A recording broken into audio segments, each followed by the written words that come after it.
I'm going to talk about the decision that changed everything. If you don't know, my name is Dominic Mondesi. I write science fiction and fantasy, and this has been one of the hardest years of my life. February, I was in hospital for 2 weeks, maybe a little bit longer, and to quote the doctors, in air quotes, I had a mystery virus. Diarrhea, night sweats, constant migraine for the 2 weeks, lost about 10 kilos in weight. It felt like someone was stabbing my eye with a heated needle during that time. Couldn't keep anything down, shakes, body was tender to the touch. And in that time where I didn't know if I was going to live or die, if I'm honest, a sense of sadness washed through me. It was, I don't say spiritual, maybe not, but a sense of regret that if I died then and there was two things that I didn't accomplish in my life that I would have regretted.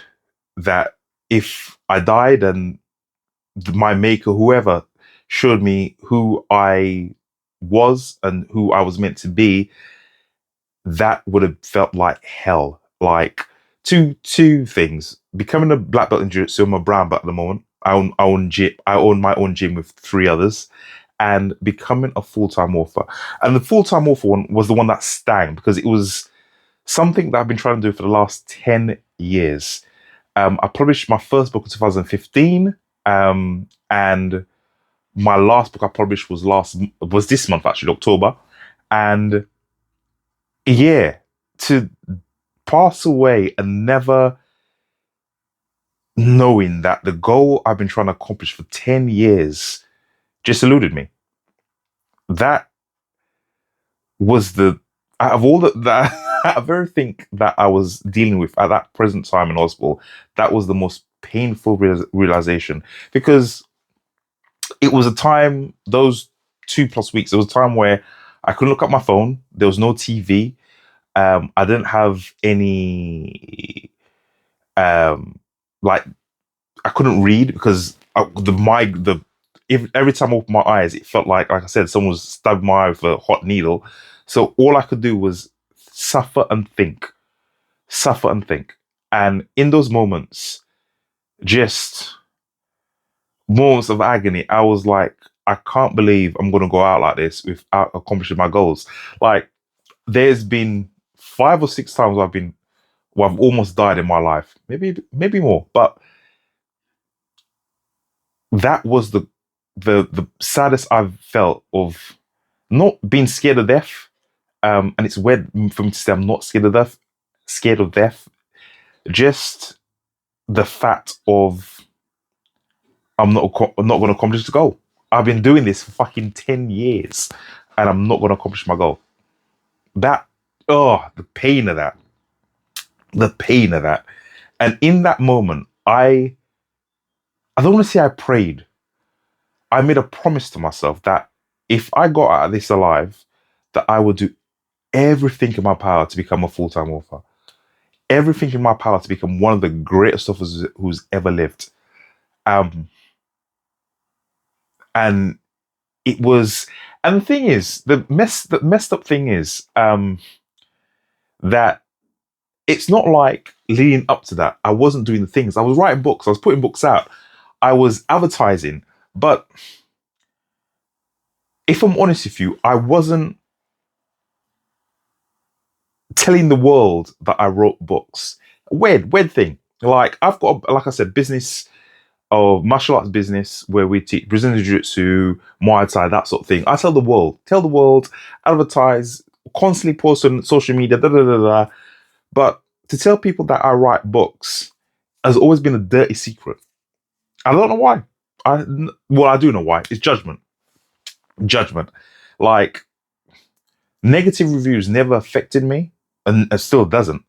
Actually, one did, but we'll get onto that another day.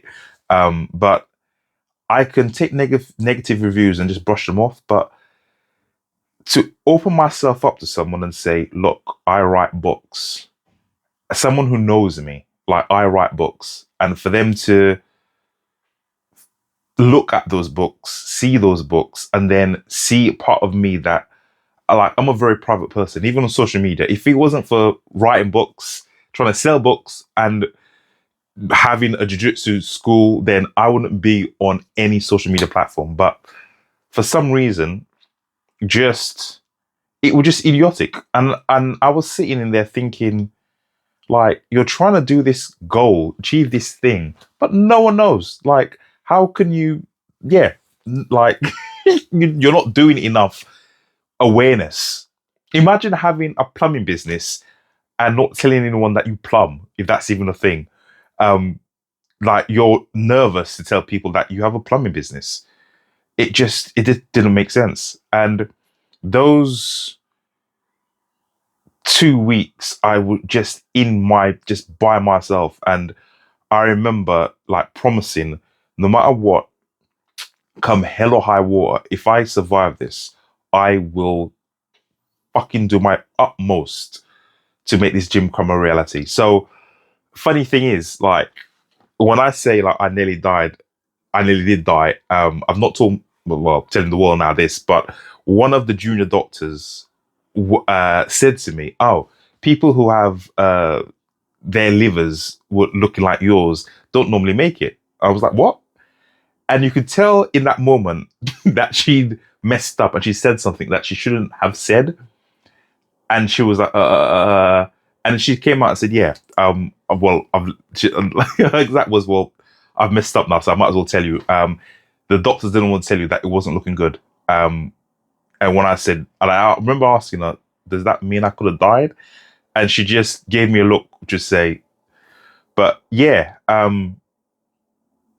that moment of being in that bed and just thinking, and not just almost being in a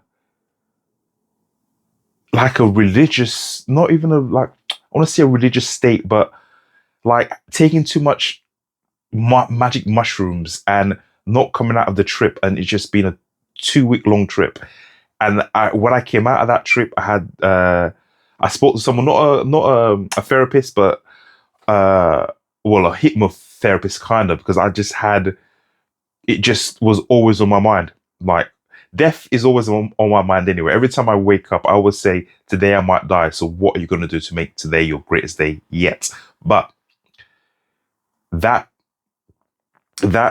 yeah, that month, February, was a kicker. And I remember coming out of the hospital and not being able to walk to the car. The car was only like a minute away, and me almost fainting because I'd been bedridden for 2 weeks. And before that, before I went to hospital, I remember I went to hospital on the Monday. The Sunday, I was rolling jiu-jitsu for 10-minute rounds, lifting weights, active. I'm an active person. I remember they asked me, had you been to any tropical climates? Do you think you have HIV? Have you shed any needles? Do you have lots of unprotected sex? It sounded like they thought I was like some Soho rent boy, sharing needles and doing coke off hooker's ass and just raw dogging everyone. And I was like, no, I don't even fucking drink. I don't drink. I hardly smoke. I I said I only have 1 or 2 cigars a month, and that's to celebrate something. Yeah, it was a weird time, but I'm thankful for that, because in that moment, like I said, I was like, I will do anything in my power to make this dream a reality. So that's why I've done these videos. I'm doing these videos just to document the next 12 months of my writing journey, to see if I flop on my face or if I make this goal a reality. Even if I flop on my face, I'm still going to continue. Because I want this to be a document of, to anyone who's doing it. You don't have to be a creative. You want to lose weight, you want to open a new business, anything. The story is all this time. If I can achieve my goal, then you can as well. And yeah, it's a weird feeling having this constant ticking thing behind you, like, come on, motherfucker, let's go, let's go, let's go, let's go, let's go, let's go, let's go, and let's write and let's tell the world about your books.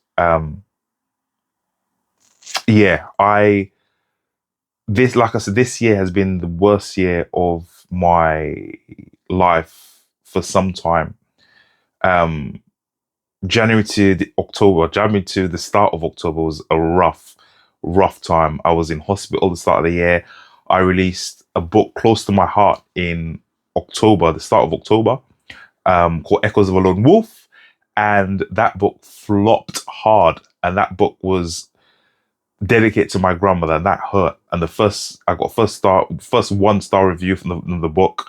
I talk about it.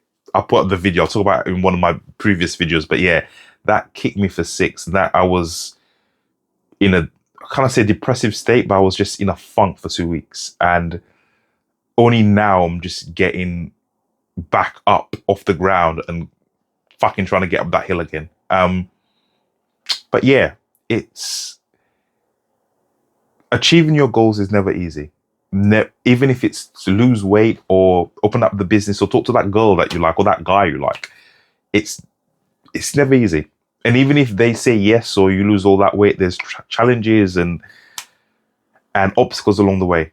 And I've got to tell myself that even if after these 12 months that I don't accomplish this goal, the person who I am afterwards will be completely different to who I was when I began it. And that for me is more valuable than anything else. So yeah, subscribe, like, and come with me on this journey. Come with me on this journey of, I don't even say self-discovery because that sounds like, come with me on this journey of me trying to make it. It's going to be exciting. Like I said, I have 26 books. If you want to help an author out, buy one of my books. The links will be in the descriptions below. As always, thank you for listening. Thank you for watching. And yeah, this is the second video that I did. The first one was even better than this one, but technical difficulties. But anyway, thank you for listening. Mwah! Until next time.